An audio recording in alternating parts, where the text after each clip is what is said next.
बच्चों अब इसके बाद हम लोग जो है गति का जो समीकरण होता है ये दूसरा पढ़ेंगे। दूसरा समीकरण क्या होता है, s बराबर ut plus half at square. क्या होता है, s बराबर ut plus half at square. ध्यान दीजिएगा, इसे समय दूरी संबंध के लिए समीकरण भी कहते हैं। ग्राफ विधि द्वारा हम लोग इसको समझेंगे। बहुत ही अच्छे तरीके से हम लोग को काम करना है। ठीक, वही चीज करेंगे। सबसे पहले हम लोग करेंगे कि माना एक वस्तु बिंदु A से चलना प्रारंभ करती है। इस समय इसका प्रारंभिक वेग u है। ठीक, यह एक समान त्वरण s चलती है। t सेकंड में ये चलते चलते बिंदु B तक पहुंच जाती है। इस बिंदु पर इसका अंतिम वेग क्या हो जाता है, v हो जाता है। बस करेंगे क्या, B से x अक्ष पर एक लंब डालेंगे c और ये y अक्ष पर लंब डालेंगे जो है जो BE होगा। ये BC है और ये BE है। ध्यान दीजिएगा, OA U करेंगे, OE V करेंगे, OC T है, ये इसके पैरेलल यहाँ से एक खींचेंगे लाइन तो जो हमारा AD OC के इक्वल हो जाएगा। चित्रानुसार लिखेंगे, ये लिखेंगे। अच्छा, एक चीज ध्यान रखिएगा, गति का प्रथम समीकरण आप लोग पढ़ चुके हो, ठीक, जिसमें कि आप लोगों ने पढ़ा BD A equal BD upon OC, या इसे कह सकते हैं A equal V minus U upon T, या फिर आपने पढ़ा AT equal V minus U। अगर आपको यूज करना पड़े हम डायरेक्टली यहाँ पर यूज करवा सकते हैं कि V माइनस U को हम लिख सकते हैं AT। क्लियर है? अब देखिए, इसमें हमको इस बिंदु से चलना प्रारंभ कर रही है। आप देखिए, यहाँ कोई एक वस्तु है, वो S चलेगी, O से A में गई, O से A में गई, A से B में गई, B से C में आई, C से O में गई। यानी आप इसमें देख रहे होंगे कि ये आपको क्या बना रहा है, एक समलंब चतुर्भुज बना रहा है। देख लीजिए ध्यान से, क्या बना रहा है, एक समलंब चतुर्भुज बना रहा है। बन गया ना समलंब चतुर्भुज। तो S बराबर लिखेंगे, S बराबर यानी कुल चली गई कितनी दूरी है, कुल चली गई कितनी दूरी है, वो S बराबर होगा चतुर्भुज OABC का क्षेत्रफल, OABC का क्षेत्रफल।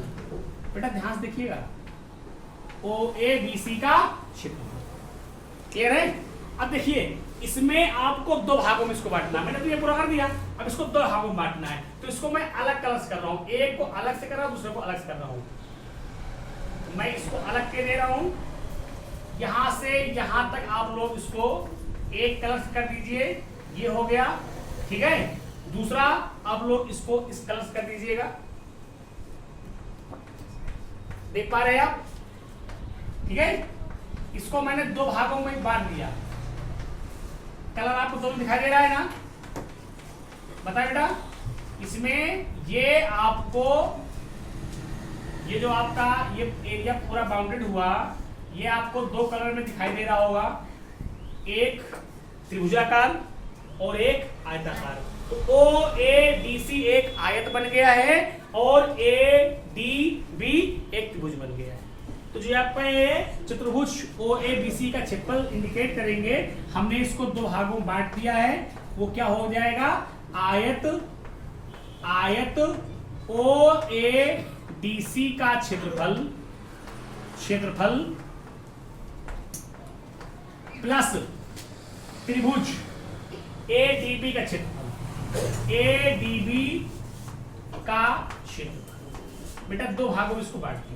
अब आपको पता है कि जो आपका ये आयत है उसका क्षेत्रफल क्या होता है, उसका क्षेत्रफल होता है लंबाई गुणे चौड़ाई, लंबाई गुणे चौड़ाई। अच्छा, एक चीज ध्यान रखिए, इसमें हमें प्रूफ क्या करना है, S बराबर UT plus half AT square. ध्यान दीजिएगा, UT plus half AT square. तो U यहाँ पर क्या है, OA या CD, चाहे OA लिखिए या CD करिएगा, ठीक। और इसके बाद जो T है वो हम T निकाल लेंगे। तो T यहाँ पर क्या करेंगे, ये देखिए T OC या AD। तो इसके अकॉर्डिंग, T के अकॉर्डिंग देखिए, हमको U और T चाहिए। तो इसमें क्या है, लंबाई गुणे चौड़ाई। तो मैं इसे OA इंटू OC कर सकता हूं, कोई दिक्कत तो नहीं है। OA इंटू OC, लंबाई गुणे चौड़ाई। तो ये क्या हो गया, OA इंटू OC। ठीक है, कर लीजिए आप इसे, OA इंटू OC।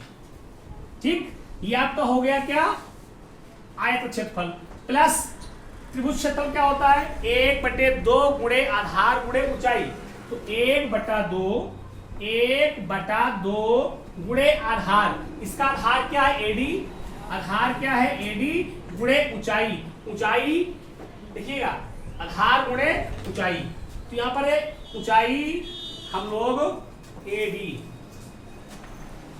B 1/2 गुणे आधार गुणे ऊंचाई।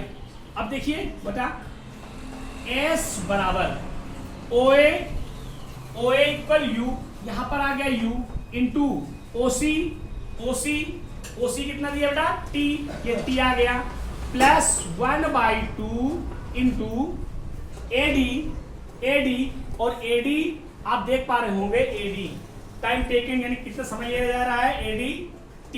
तो ये हो गया T इंटू BD। बेटा BD देखिए, BD इक्वल मैंने BC माइनस CD किया है, या V माइनस U किया है, या AT किया है। मैंने कहा था AT लिखना आप लोग, तो AT यहाँ पर लिख दिया। ठीक है, AT है आपका, क्लियर है इतना। इसके बाद आप देखेंगे कि S बराबर ये क्या हो गया, UT प्लस हाफ A, और T इंटू T ये बेटा हो गया T स्क्वायर। यही गति का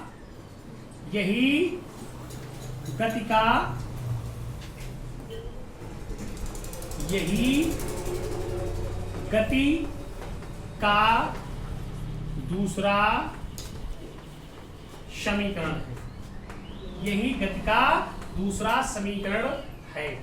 बेटा उम्मीद करता हूँ आप लोगों को बेहतरीन तरीके से समझ में आ गया होगा। बेटा इसको भी आप लोग कर लीजिएगा। नेक्स्ट उसमें जो है आपको गति का तीसरा समीकरण या करवाएंगे, v² equal u² plus 2as।